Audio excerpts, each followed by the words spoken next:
So in episode 12 of part 4 of JoJo, we finally come to the end of this red hot chili pepper arc, and I gotta say that it was definitely an enjoyable ride. Of course, we saw the final confrontation between Crazy Diamond and Red Hot, and we even see what the stand user looked like. And this guy, I will say that I definitely like his design, and of course he has some skills when it came to playing that guitar. But this guy, in my opinion, was a pretty good villain.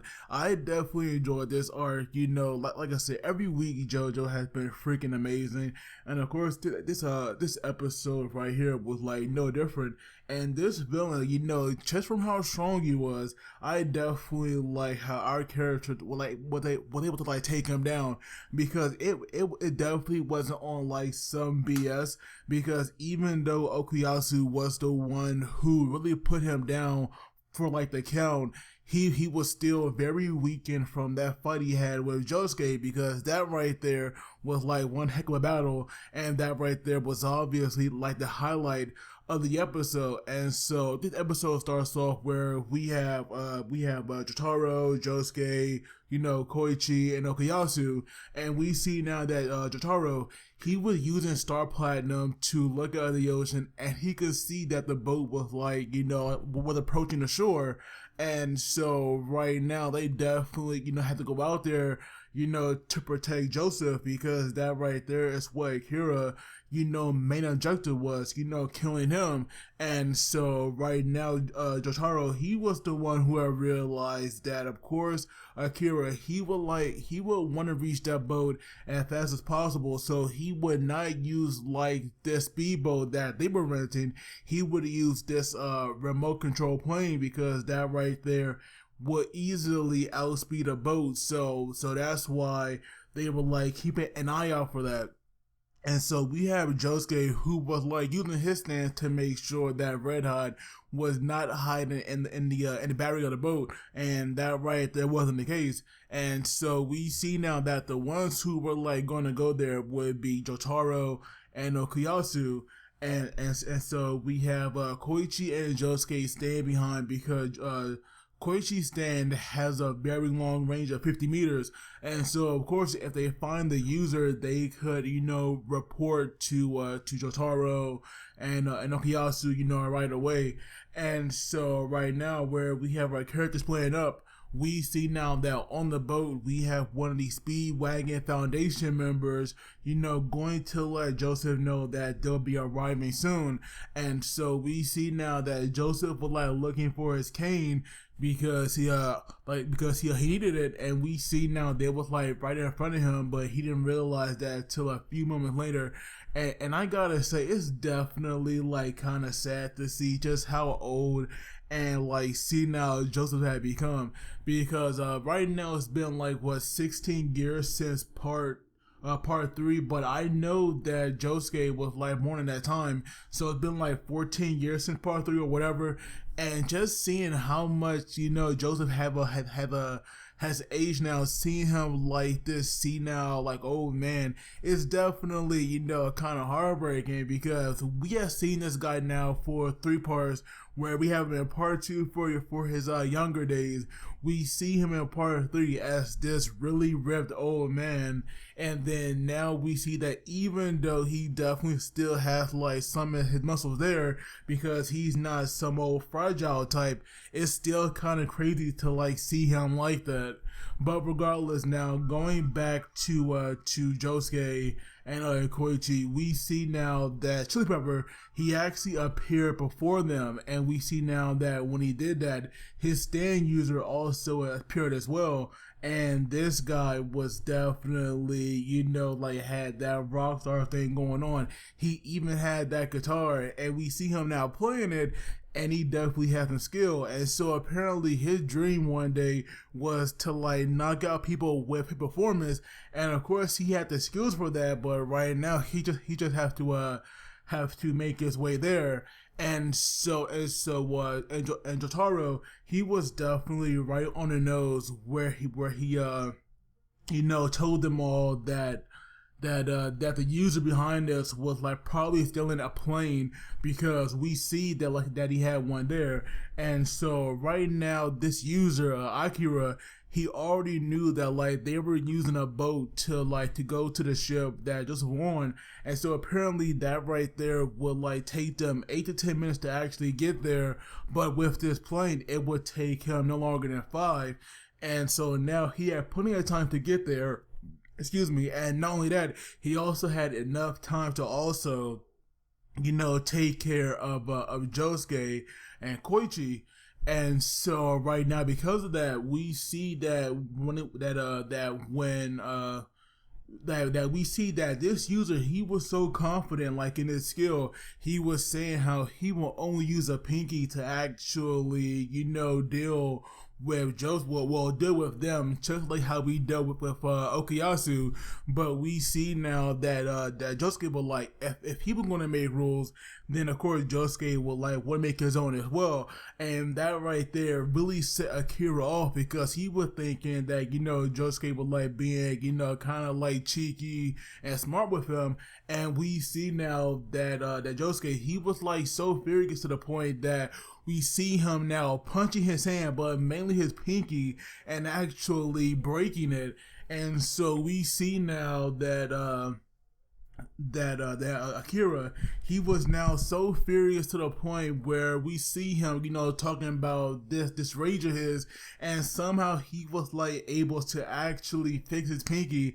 And so we see him now, giving this performance. And we see him actually being able to convey his feelings with his guitar playing.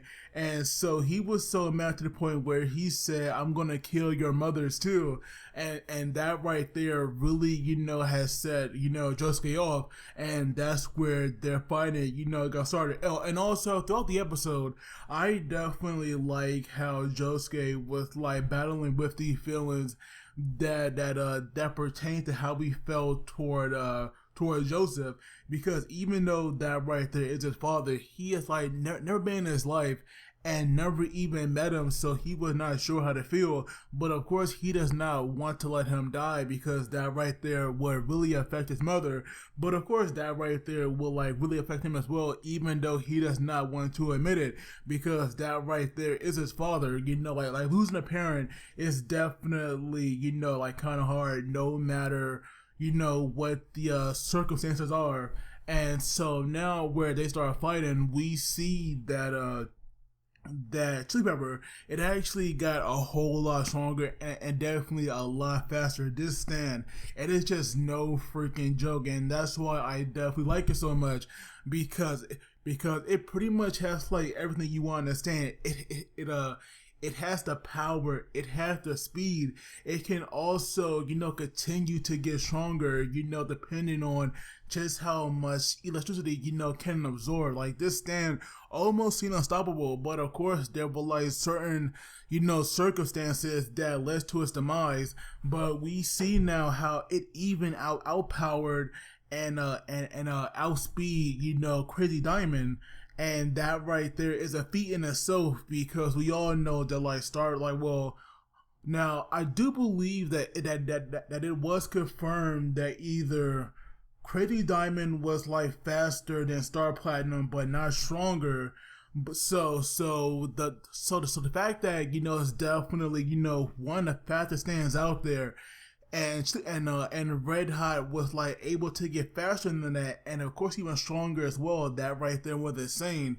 And so we see now how it was like moving underground, like moving so fast. It was definitely hard to see where it was coming from, because it was pretty much teleporting. And even though Koichi was like making these call outs, it definitely was not helping that much. And so we see now that where we have Josuke messing up the ground some, eventually where he had fixed it, he actually made some kind of like tar that was like covering up these openings, and so that way it would be a lot easier to tell where it was coming from. And so we see that when he found it, that right there allowed him to unleash this barrage of attacks. And so now we have Akira, realizing that once again he was definitely going too easy on them, really underestimating just how creative, Josuke can be. And so right now he was like to the point where they were like no more games, because now he was absorbing all the electricity, from the city itself, because that right there is just how serious he had become. And so right now we see that when he did that, Josuke here did not stand that much of a chance, because he was like getting worked. We see now that with like one punch, he had went flying into like the tractor, and we see now that it was definitely unusable after that. But at the same time, we also saw that that Josuke, he was like trying to like trap it in with like he was trying to trap it in his tire, and at first you think that it was working, but at the same time we see now that it was not thick enough, and that right there allowed Red Hot to like punch through it. But at the same time, that right there led to a demise, because of course when you like puncture a tire like that, you let out all the air, and so the air had like blew into the ocean, and we see now that obviously that the water and all that electricity, it definitely it doesn't match. And so now we see that that it was dispersed, and we see like splitting apart, and that right there to me was like definitely nasty. And so eventually where it like went away, all you see is like smoke coming off of Kira's body. And so right now you think that right there might be it. And we even have Koichi, letting Jotaro and Okuyasu know what happened. But we see now that when these two got on the boat, we see now that that Akira, he was still alive, obviously, and we see him now posing as one of the Speedwagon members, because that right there would allow him to be in incognito and get to Joseph unarmed. And then we had this like very funny scene between Okuyasu and Joseph, because we have Joseph asking him who he is, and we have Okuyasu introducing himself, telling him that like he was a stand user, but Joseph was not hearing him properly, and when he said you can't stand losers, and we have Okuyasu yelling at him, I was just dying laughing. Like, even though he might be, kind of senile, like now, to me, he is still like the same funny Joseph that we all love. So that right there really hasn't changed too much. And so now we have, Josuke and Koichi, we have Josuke thinking about his father once again, and we see now that Koichi was the one to realize that Akira was gone. Like, only his guitar was like left behind, and then we see now that on the boat, we have the clothes like hanging off, like drenched in the water. And so now we see that when Koichi had told Jotaro what was like going on, we have one of the real workers of the Speedwagon Foundation, come to let Joseph know what was like going on. And we see now that Akira, he was definitely quick to act, because he was like trying to pass the blame on to the other guy, making him seem like he was a villain. And then we see now that while they were like going back and forth, Okuyasu, he really couldn't decide, who was the real one. And we see now that once again we have Chili Pepper appearing, in this light, and we see him like looking like some kind of zombie. And to me, that right there, I actually kind of like that look, because you can tell now that this stand and the user himself took like some real damage in that fight. So to me, that right there was nice. I'm definitely glad that we did not see Chili Pepper back at 100%, because that right there would have been some real BS, because Josuke worked his ass off to actually beat him. And so we see now that Okuyasu, we see that what he was going to do was like take out both of them, and for some reason in the manga I think he did, but to me I'm not too sure about that. But obviously he had took out Akira first, and so right now he was like wondering how in the world did he know that. And so what Okuyasu was like going to do was like take out both of them, but he took out Akira first, which saved that that real Speedwagon worker. And so after they finally dealt with Akira for good, we see now that the ship arrived with like no problem, and we see now that Joseph had got off. But we see that when Okuyasu had knocked out Akira, that right there had broke Joseph Kane. And so now we see that he was like walking off, and we have Josuke and Joseph looking at each other, but both of them said nothing because it's just like Josuke said, it was definitely going to be awkward between them. And so right now we see that Joseph actually tripped, and like he was going to fall. But thank God, Josuke actually catched him. And so right now he was telling him how his cane broke and that he was sorry about that. And so pretty much now Josuke was like he had no choice and offered to like hold his hand, and we see them, like walking together. And that right there to me was a very touching scene, because this right here is like the start of a father-son relationship. So to me, that right there was good. And then we have Okuyasu saying, like, why did Josuke, like use Crazy Diamond to actually fix it? And then we have Koichi, calling him dumb, because that right there is dumb, because to me, Koichi was on a point saying that some things are like better off not being fixed, and this right here was like one of them. And we even have Jotaro, smiling, looking at this. So you definitely know that, Josuke is like doing the right thing. And then we see that after that, we get a scene where someone is like taking a shower or a bath, and we see like a woman's hand there. Now, of course, we did not see the rest of the body, but we see a man's hand, and then we see her grab the woman's hand.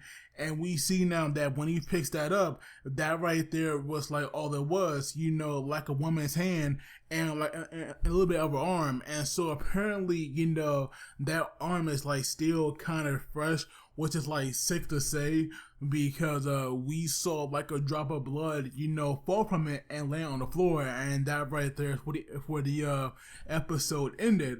And so the preview that we got for next week's episode is called We Picked Out Something Crazy. So that right there should be interesting. But overall, this episode, like I said, to me, it was so damn good. We got a good fight. We got some comedy in there. And of course, we got that touching ending between Joseph and Josuke. So really, to me, this episode was perfect, like 10/10 across the board. But of course, let me know what you guys thought. Don't forget to like and subscribe, because it helps me out. And as always, you guys take it easy, and I will see you all next time.